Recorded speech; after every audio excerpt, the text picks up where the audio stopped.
Yo, it's your boy J Best, and welcome back to the Straight to the Point podcast, season 3, episode 12. On today's episode, I will be doing a 2-minute drill where I'm gonna talk about quick topics very briefly, under 2 minutes. All right, and then after that, I'm gonna talk about DangeRUSS. Russell Wilson in Pittsburgh made his debut. We're going to talk about that. And then I'm going to talk about the Jets emergency landing for believers like me. All right. Then following that, I'm answering the question. I'm buying stock in the Ravens. And then to end this episode, of course, the best things we saw in week 7. All right. But look, this episode is supposed to come on Wednesdays, right? I always post my episodes on Wednesdays, normally with Jerry, but I'm going solo today. But not only that, but school, a lot of things going on right now. So I couldn't get it out yesterday, but I'm about to get it out today. And then also I couldn't do my picks on Saturday because we had a family emergency. So it's a lot going on right now, but I'm back in the mix and it feels good to be back, all right? But before I get into anything, as always, I want to thank God for waking me up this morning and allowing me to talk about sports. It's something that I love to do. Without him, I would not be here right now. So let's go ahead and let's get straight to the point. All right, 2-minute drill, okay? It's the new segment I'm going to start doing where I'm going to just talk about quick things that I don't want to spend a whole segment on, all right? This is going to happen under 2 minutes, all right? I'm going to talk about 4 different topics, all right? So let's get this thing going now, all right. On Monday night, look, Todd Bowles, the Bucs lost to the Ravens, right? But Todd Bowles received criticism that I think was very unfair. Okay, he had Chris Godwin in at the end of the game. It was down 10 points, like a minute and 30 left when they got the ball back. Mind you, they just recovered an onside kick earlier in that quarter. So you're down 10 with over a minute left. You still have a chance to win this game. So I agree with Todd Bowles, keeping your guys in, trying to get a W in today's league. With under 2 minutes left, you're down 10. Anything can happen. Okay, they could have scored a touchdown real quick on a busted coverage, and then they could have got the onside kick the field goal. Anything could have happened. So I do not believe he deserved the criticism that he got. And shame on anybody that dogged him out for leaving Chris Godwin in, because we all know Chris Godwin ended up dislocating his ankle on that last drive. Hey, it happens. Injuries happen. It's not Todd Bowles' fault. So I think the criticism was very undeserving. All right. Cooper Kupp to the Steelers. All right. That's a rumor that's going around, and the Steelers are actually favored to land Cooper Kupp, right? A 31-year-old receiver who's dealing with a lot of injuries. But should the Steelers do this? Hey, why not? Okay, I see the reason for hesitation because of the injury history, right? But why not add to a team? Now you have a quarterback that you know can get the ball out and can be consistent. Why not add another elite receiver to that roster? Yeah, George Pickens, there's kind of a fall off, right? So why not go get Cooper Kupp? I don't see a problem with it. All right, next, Brandon Ayuk tore his ACL, all right, but now Ricky Pearsall, a first-round pick number 31, he should be very involved in this offense. Kyle Shanahan should be trying to get him the ball as much as possible. This is why draft picks matter. Okay, you lose a star receiver, and now you have your first-round pick receiver coming back from his situation when he got shot. Now he's good to go. Get the ball to Ricky. I think Ricky will have a great season from here on out. All right. And then last but not least, DeAndre Hopkins got traded to the Chiefs for a conditional 5th-round pick. All right. The Chiefs making big moves. Why not go get D-Hop on the way to this 3P? All right. And I finished under 2 minutes. Let's go ahead. Let's move on to our next topic. All right. DangeRUSS. All right. I know y'all saw what happened on Monday night when the Steelers defeated the New York Jets. Okay. Now, I'm not gonna lie. I'm gonna be honest with y'all. I picked the Jets to win this game only because,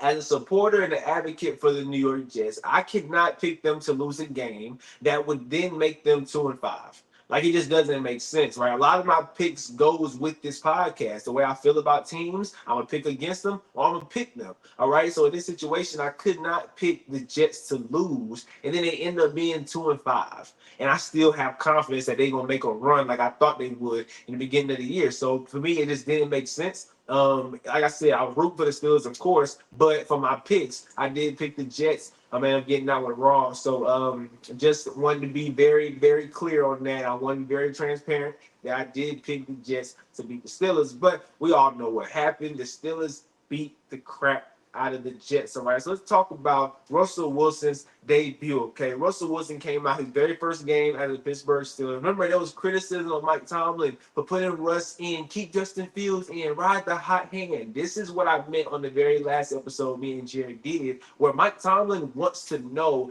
who his QB1 is. I don't want to go the rest of the season with Justin Fields with in the back of my head thinking, man, what if Russ can give us more? Just what if, right? I think Mike Tomlin made the right decision by just seeing what I have. right? Don't leave any stones unturned. I want to make sure that I have the guy in that gives us the best chance to win, that can be the most productive. And he made the right decision by putting Russell in because Russ came in and look, at first it looked shaky. Right, at first he threw a couple bad passes, and I already heard Steelers fans saying, "Put Justin back in." I heard a couple of boos. I'm here. I'm like, bro, relax. It's the first quarter. They didn't give him a quarter. They didn't even give him 2 drives. After like 2, 3 drives, they was already done with Russ. They didn't even give him a chance. Mind you, he hasn't played in like a year. Because last year he got benched towards the end of the season because they didn't want to pay him if he got hurt, so he ended up getting benched. And now he comes into this game off of an injury as well. They didn't give him the chance, right? It was already booing him. Now everybody love him, right? That's what I hate about Steelers Nation, right? They can sit there and dog you out, say get out the game, then you make some plays, and now they love you again. But it is what it is, all right? Russell Wilson had 109 QB rating, 264 passing yards, and 3 total touchdowns. All right, 2 in the air, and then 1 on a QB sneak.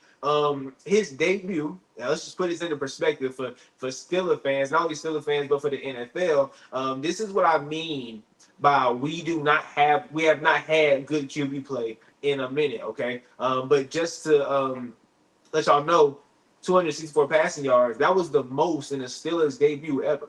Right, so for any quarterback first time playing for the Steelers, that was the most passing yards. So he ended up breaking that record. And just think about this. This is what I meant when I kept telling people after last year that adding Russ is an elite upgrade because of what we had.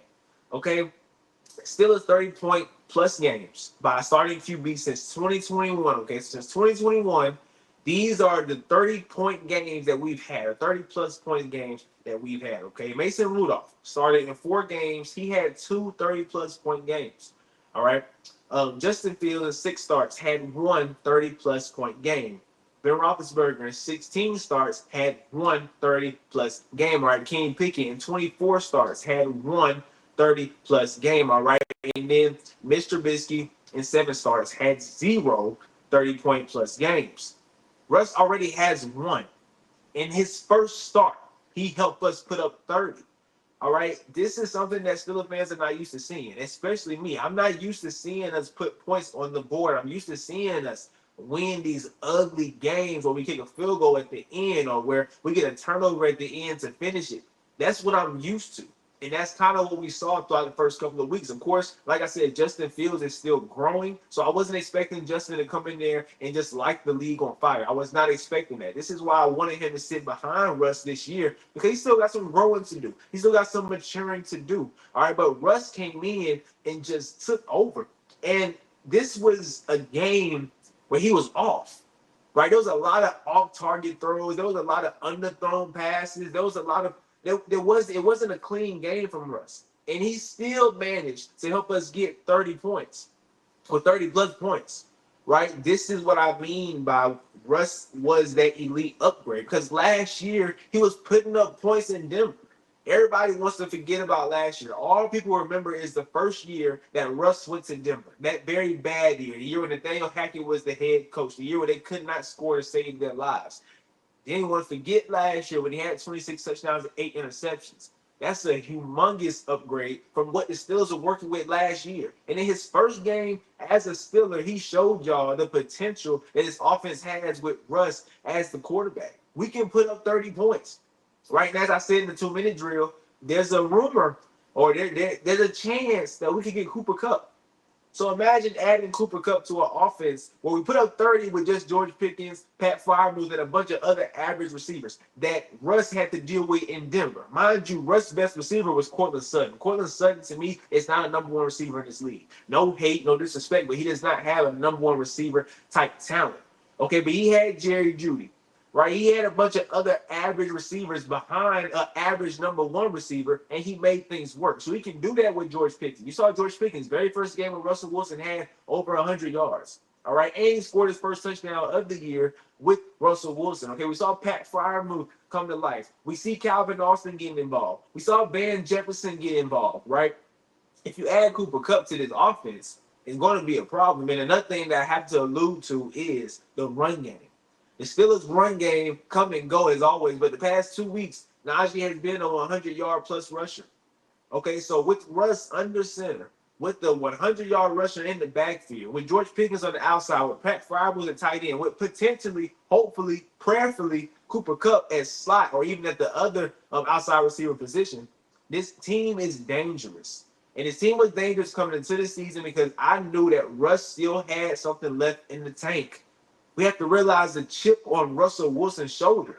Right, the whole entire world just threw him down the drain and said, "You're done. You're cooked. It's over." Even after a solid year last year, they dogged him when he came to Pittsburgh and said, "We did not upgrade at the QB position." Russell Wilson is not a good quarterback. Y'all watched him in preseason and y'all judged him in a preseason game and said that Russ is not it. And he came in his very first game, prime time, right, with a chip on his shoulder. And he showed us that he can produce points, and that's what has been a problem for the Steelers, producing points. We couldn't do it the past couple of years, but now that we can do it with this defense that's better than it was last year, this team is a problem. This team is dangerous. All right. So Russ had a great debut, and like I said, I was not expecting that. I was expecting him to come out and maybe have an average game because it was his first game back, right, being rusty, which he was. But even throughout being rusty, he was able to get the ball to his playmakers. He was able to get the ball at his hands quick. Like I heard someone, one of our family members watching the game with us, and he said a lot of these yards are yards at the catch. Right, Russ throw it short. They run. That's what we want. Right, we need a quarterback that can get the ball out. Just get the ball to your playmaker.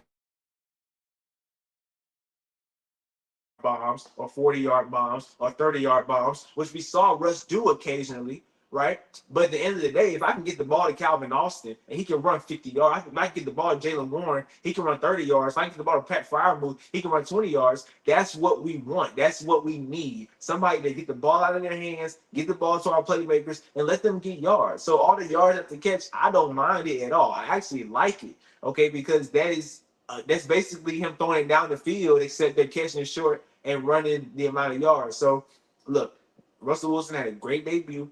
I don't want to get too excited, right? Because I do not think it's going to be like this every single week. Like eventually, we're going to have a 17 and 20-point game. Like I'm not saying that 30 plus points is the floor for this offense right now, but it's definitely a bigger floor than it was last year. And last year, this team was a playoff team. So for everyone that said the Steelers aren't going to the playoffs, they're not that good, what you got to say now?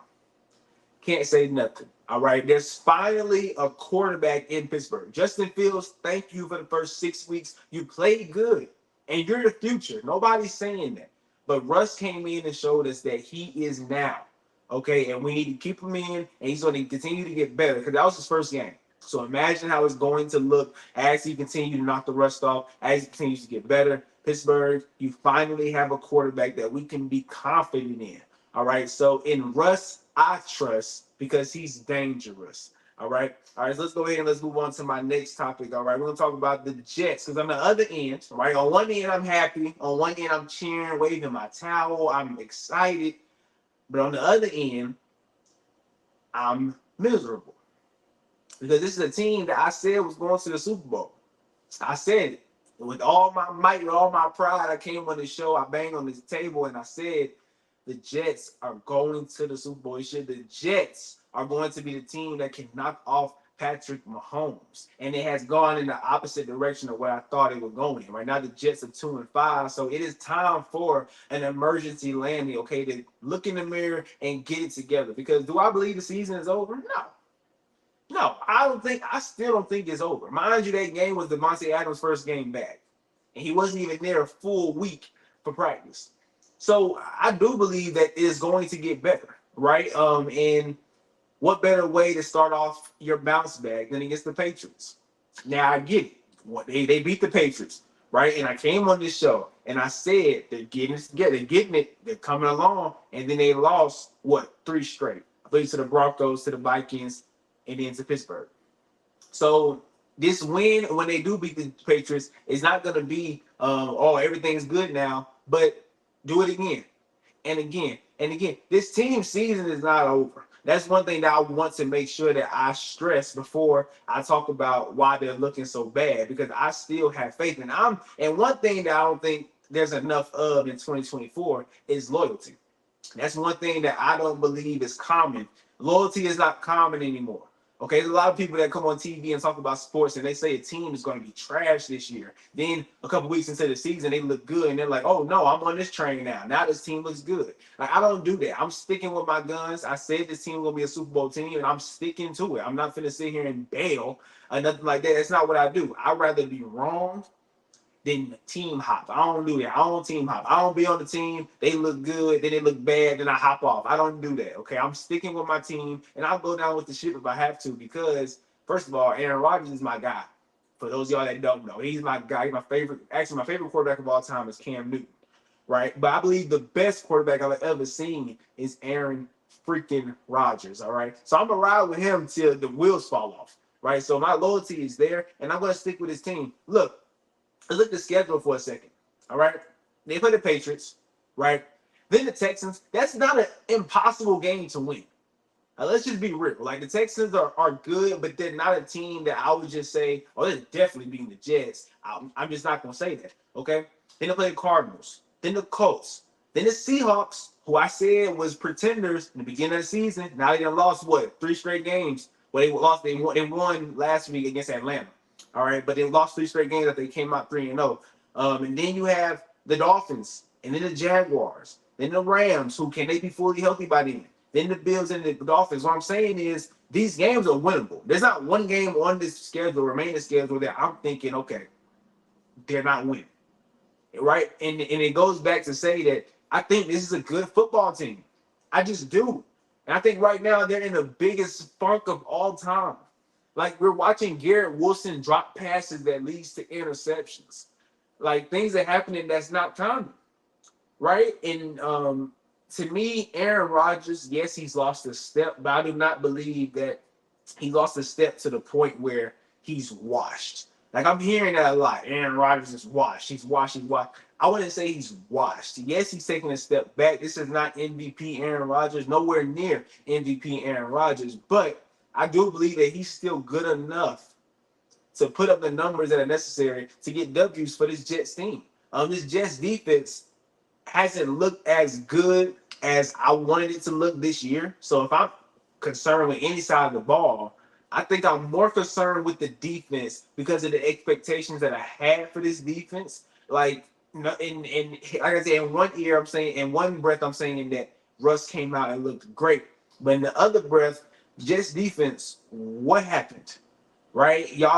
We went from losing these one possession games, right? And that's why I was confident that things will be okay, because they lost to the Broncos. That was one possession. Lost to the Vikings. That was one possession. Lost to the Bills. That was one possession. Then you go to the Steelers and you lose by 22 points. Like that, that's a big jump. So there is pause for concern. Don't get it twisted. And Jets defense cannot stop anything on Sunday night against the Steelers. But I'm not giving up on it. All right, it's definitely not sunshine and rainbows over here, but it's also ain't no Hurricane Milton either, right? So I think that it's more towards the Hurricane side, but it's not bad to where I'm throwing in the towel and I'm saying that it's over with. All right, I do think that this team has a chance because of the star power of this offense. Guys, Breece Hall, Garrett Wilson, Devontae Adams. It doesn't get better than that. There's not a running back with 2 receiver combo that I'm taking over that 3. The closest it gets is Saquon, AJ, and Devontae Smith. But I'm taking Garrett Wilson over Devontae Smith. I'm taking Devontae over AJ Brown, and I'm taking Saquon over Breece. But that's 2-1. So I think they have the best running back receivers trio in the league right now. And it's a matter of, can they get a run game going, right? A lot of Breece Hall yards came out of the air, right? They'll throw him a nice little check down and he'll take off for 50 yards, all right? Can they get the run game going? And that would make everything so much easier, right? Because you have 2 elite threats on the outside in Garrett and Devontae, right? You still got a quarterback that I believe can still get the ball out. I believe it. I do believe it. So if you can get the run game going, this team can get back on track. Like I said, 2-5 is not ideal, right? Like I said, I couldn't pick the Steelers to win that game because I can't have my Super Bowl pick go 2-5. That's not. It just can't work like that.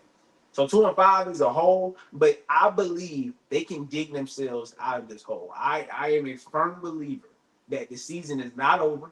It's still a little early, right? We're getting to the point where we can't make that excuse anymore, right? I believe you got one more week. After this week, it's on and popping. All right. After this week, is who's legit and who's not. All right, but right now, I still believe this team has a chance to bounce back. All right, like I said, I'm going down with the ship if I have to, but I'm gonna show my loyalty because, like I said, I'm not a fan of people that will come out and say, "Oh, this team is gonna be good this year." Then they start off bad, and then they're saying, "Oh, they're not good. I don't like it. I don't." No, I don't. I don't believe in that. I'm going to. If I'm wrong, I'm wrong. If I'm right, I'm right. All right. Now let's move on next to the Baltimore Ravens. All right, am I buying stock in the Ravens? Look, the Ravens started off 0-2 and they won 5 straight games. All right. Right now they look good. Right now Lamar's playing at the MVP level. He just threw 5 touchdowns against the Tampa Bay Buccaneers. Derrick Henry is almost running for 100 yards every single game. He's also having an MVP caliber season. All right. But I do have my concerns. Okay. I do have my concerns. This defense is not as good as people think. Okay. The secondary is not as good as people think. All right. And one thing that they cannot do is they can't put away teams. That's one thing that they cannot do. The one thing that they struggle with is putting teams away. All right. Against the Cowboys, they came out with that big lead. Right. And then guess what? The Cowboys started coming back. They got an onside kick, and the game looked closer than it was. All right. But that's the Cowboys. That's a team that I don't even have respect for. All right. Then against the Bucks, you have a big lead, and they started coming back. I mean, nobody believed they was gonna win that game, but they started getting back, and then they also recovered an onside kick. You know, there's only two onside kick recoveries this year, and they both was against the Ravens. That's a red flag. That means that you're capable of getting an onside kick against this team. So keep it close enough to where if I score, I'm down a possession or I'm down 3, and I can get an onside kick against this team. Like, that's the kind of mindset you can have going against the Baltimore Ravens. And this secondary, like I said, I'm just not convinced that this secondary is good enough to be in the conversation that people have them in. And that is this: people believe that this is the best team in the league right now. And I don't believe that. Like, I don't believe that at all. All right. And when I say buy stock in, am I buying stock in the Ravens? I'm looking long term. Okay, because they always have good seasons. Right? This always happens. They always have good seasons, but then they get to the playoffs and they do the same thing. So to me, buying stock means, do I believe this team is going to make a Super Bowl run? And the answer to that question is no. It's just not going to happen. I do not believe it until I see it. Okay? This is almost like the AFC version of the Cowboys. Not to that extent, right? The Cowboys are 9 out of 10 first round exits, second round exits. Right? The Ravens did make the AFC Championship last year, but every year we have this conversation about Lamar Jackson look like the best quarterback in football. We had that conversation every year. We had the conversation of the Ravens like the best team in football. We had that conversation every year. But what happens every year when they get to the playoffs? This is since Lamar been in the league, all right? 2018, they get to the playoffs. They lose wild card round to the Chargers. All right, 2019, they get to the playoffs. They lose in the 2018 wild cards to the Chargers. 2019 divisional rounds to the Tennessee Titans. Remember, they had the first round bye. Then they played the Tennessee Titans at home, and they lost that game. All right, then in 2020, they made the divisional round, lost to the Bills. All right, then in 2022, made the wild card round, lost to the Cincinnati Bengals. And in 2023, made it to the divisional round, no, the conference championship actually, and lost to the Kansas City Chiefs at home. Right? So this is a team that consistently looks good in the regular season. Now, I'm not taking that away from them. But when I say buying stock, means am I buying stock that they are a true threat to the Kansas City Chiefs and taking over the AFC? I do not believe it. Because every year in the playoffs, we see them crash and burn. And I hate to be the guy to say this, but it's in large part of Lamar Jackson. In every game they lose in the playoffs, Lamar Jackson does not have a great game and they lose. Lamar Jackson is a part of the problem, a part of the reason why they lose those playoff games. Look at him last year in the AFC Championship. He did not look good at all. Right? The year before that against the Bengals, he didn't look, actually, the year before that, I mean, Tyler Huntley played, right? Tyler Huntley played. But the year before that, against the Bills in the playoffs, he did not look that good. Okay, so it is a trend that this team looks great and unbeatable during the regular season. They look so dominant. Then they get to the playoffs and they wet the bed. So my question is, what's the difference between this team and the Cowboys? To me, it's the same thing every single year. So we're gonna give that disrespect to Dak Prescott and the Cowboys. I understand they haven't made a championship game, but why can't we give the same disrespect to the Ravens, who continue to just blow our minds during the regular season, get to the playoffs, and the best player on the team doesn't necessarily have a great game. Like that 5 touchdown game he had against Tampa Bay, that does not happen when he gets to the playoffs. All right, that's just calling a spade a spade. All right, so am I buying stock in this Ravens team? No. I'm not buying stock because I'm looking long term. I'm looking at them going to the beating the Chiefs or getting to the Super Bowl. That's the conversation that they're in right now. People believe that this is the best team, either them or the Lions. They believe these are the best 2 teams in football, and I do not believe that the Ravens, they couldn't do it last year. I don't think they can do it this year. And with the addition of Derrick Henry, I understand everybody's thinking, this offense is so unstoppable. Who can stop Lamar Jackson and Derrick Henry? But who can they stop on the defensive side of the ball?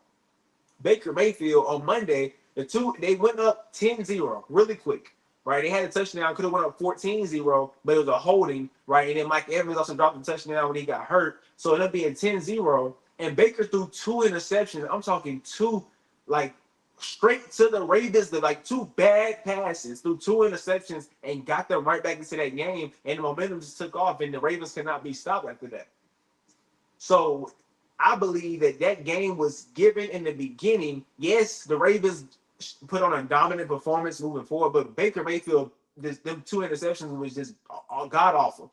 It was bad, right? So to me, I do not believe in this team because of their defense for sure the defense. But when they get into the playoffs, I look at number 8 and I say, man, can you put on a spectacular performance and put this team on your back? He has not done it thus far.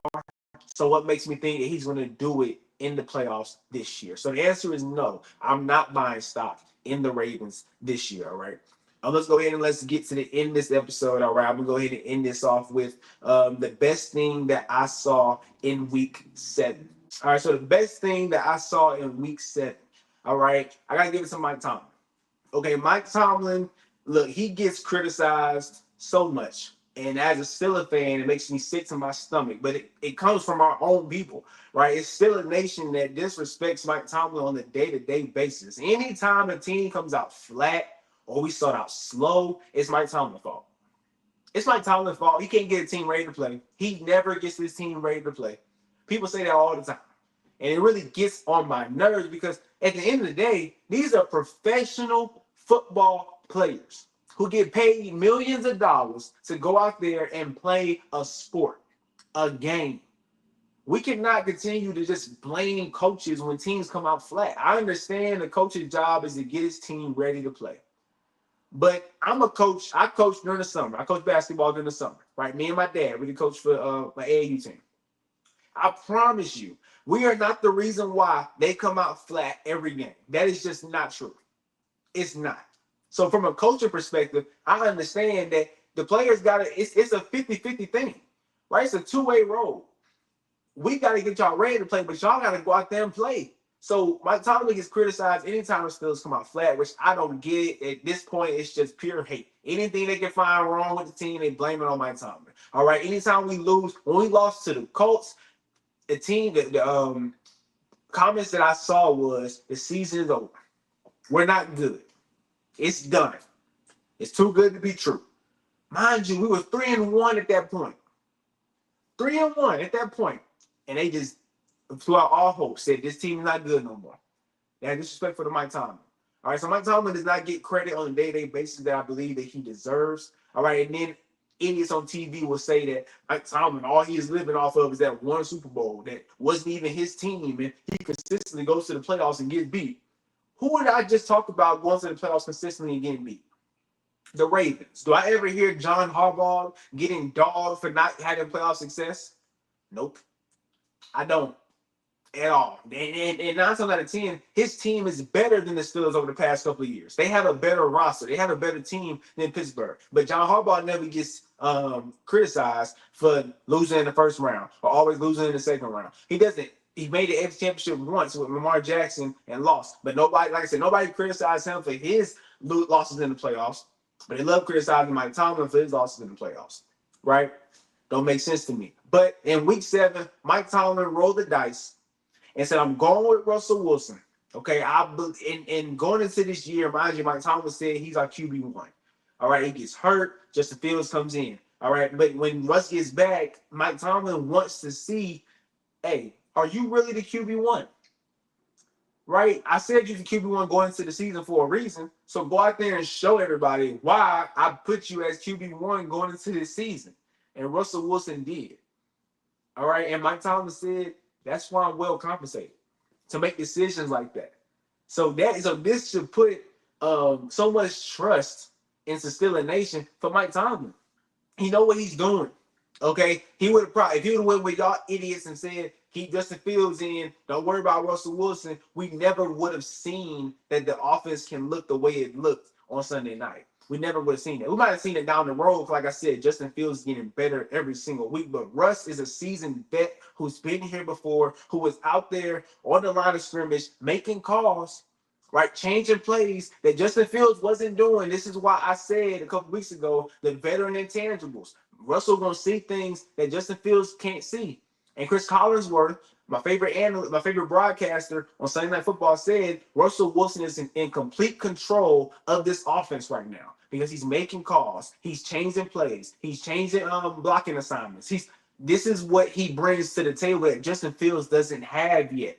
This is why I said Russell Wilson is our guy right now, and this is why Mike Tomlin put Russ in on Sunday night. And Russ had a great game, and he was still rusty. All right, so this shout out for week 7. The best thing I saw was Mike Tomlin going against the odds, going against the majority of the population saying, keep Justin Fields in. This is stupid. Why would we put in Russ? And look what happened. All right, so kudos to you, Coach T. All right, you've been in Steeler Nation. We've been with the Steelers since I've been born. Well, that's not been born. Since I've been able to really comprehend and really understand football. Mike Tomlin has been the coach, and he's going to be the coach for the foreseeable future. For all the Steelers fans that want him gone, guess what? You can kick rocks and get another team because he ain't going nowhere. So quit asking. All right, but that's it. That's it for today's episode, man. I hopefully y'all enjoyed that. I made it pretty short. All right, I didn't want to make it too long. Like I said, this episode was supposed to drop yesterday, but school, I had a little session with one of the teachers that talked about something. So a lot of things are happening, but I was able to get it out. Hopefully y'all enjoyed it. Make sure y'all watch tonight's Thursday night football game. And I'm going with the Rams. Okay, Cooper Kupp is back. Puka Nacua might play. And I think the Vikings, I think Sam Darnold is about to start coming back down to earth a little bit around this time of year. So I'm going with the Rams tonight to get the upset at home, all right? But that's it for today, man. Y'all stay blessed. Much love. I'm out.